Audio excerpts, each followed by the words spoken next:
जावद तहसील के गांव रूपपुरा में सर्पदंश से बालक की मौत हो गई थी, जिसके बाद शिक्षिका को निलंबित कर दिया गया था। जिसके संबंध में आज शिक्षिका सुधा बैरागी और आजाद अध्यापक शिक्षक संघ के सभी सदस्यों ने कलेक्टर कार्यालय पहुंचकर तहसीलदार यशपाल मुजाल्दे को ज्ञापन दिया और बताया कि विद्यालय में बच्चे लंच के समय खेल रहे थे, तभी स्कूल परिसर में बच्चे को सांप ने काट लिया था।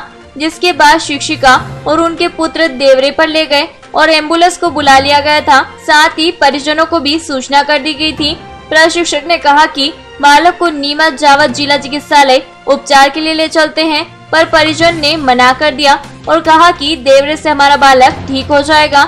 जिसके कुछ देर बाद ही बालक की तबीयत बिगड़ी और उसकी मौत हो गई। शिक्षक संघ के सभी सदस्यों ने ज्ञापन देकर मांग की है कि मामले की सही जांच कर शिक्षिका को बहाल किया जाए।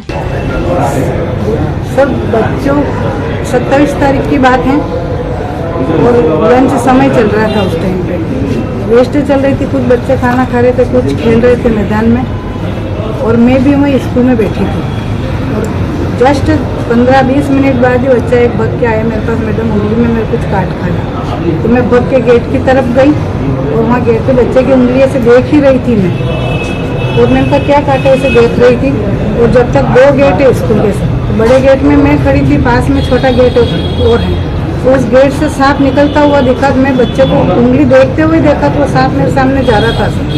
तो जैसे वो सांप जाके एक पत्थर के नीचे घुस गया, फिर मैंने आवाज़ लगी, मेरा घर बिल्कुल गेट के जस्ट सामने, तो मैंने आवाज़ लगी, मेरा बेटा भी दौड़ के आया, बहू भी दौड़ के आई और मैंने उनसे कहा तू पड़ोस में है, उन अंकल को बुला के ला फटाफट इस सांप को मारे, नहीं तो दूसरे बच्चे को नुकसान पहुंचा सकता है। तो पड़ोसी भी आए, जगदीश जी रार, उनके दोनों बच्चे आए और उन्होंने फिर आके उस पट्टी को उठाया, उसके नीचे सांप था, उसको मारा। और जैसे उसको मारा और उनके गाँव वाले भी इकट्ठे हो गए थे, 20 बच्चे, सर भी आ गए थे। फिर मैंने सर को हमारे एच में उनको तुरंत कहा सर आप एम्बुलेंस बुलाइए, और सर ने एम्बुलेंस बुलाई। जब तक गांव वाले बोले कि वहाँ की मान्यता है कि भाई देवरे में ठीक हो जाता है, तो फिर हम उस बच्चे को लेकर देवरे में गए। एम्बुलेंस आए, जब तक अपन 10-15 मिनट देवरे में धोख दिलवाते तो गाँव की मान्यता वहाँ यहाँ ठीक हो जाती। तो हम बच्चे को बाइक पे लेके मैं, राहुल, मेरा बेटा मोंटी, हम सब वहाँ देवरे में गए। वहाँ के पंडित जी को भी बुलाया और वहाँ परिक्रमा वगैरह का बहुत लगे, जब तक एम्बुलेंस आ गई थी सर। एम्बुलेंस गांव के लोग भी इकट्ठे हो गए थे, कम से कम 1 घंटा 1.25 घंटा एम्बुलेंस पड़ी रही सर। और हम लोगों ने उनसे कहा कि आप ऐसा करो कि नीमच ले चले, जावद ले चलें, तो उन लोगों ने मना कर दिया, बोले हम जावद नीमच नहीं, हमारे तो देवरे वाले ठीक करेंगे। और उसके बाद फिर एम्बुलेंस वाले ने, उनके दादाजी हैं हाबूलाल जी, उनसे भी बात करी कि अपन नीमच ले चले, तो उन्होंने मना कर दिया सर। और लिखित में उनको दे दिया कि हम तो नहीं रखेंगे, बच्चे को नहीं ले जाए। और उसके बाद में सर कम से कम 5:30-6 बजे तक वहीं उनके साथ बैठी थी बच्चे।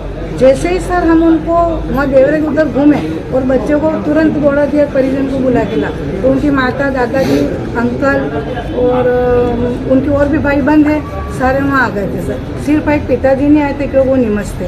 बात सर बिल्कुल झूठ है और परिजन बोल रहे हैं कि गाजर घास कट रही, तो मेरे घर के सामने सर आप बिल्कुल आज भी जाके देख सकते हो कि गाजर घास RCC रोड पे है कि जब घास ही नहीं है सर, मैं क्या कटवाने भेज।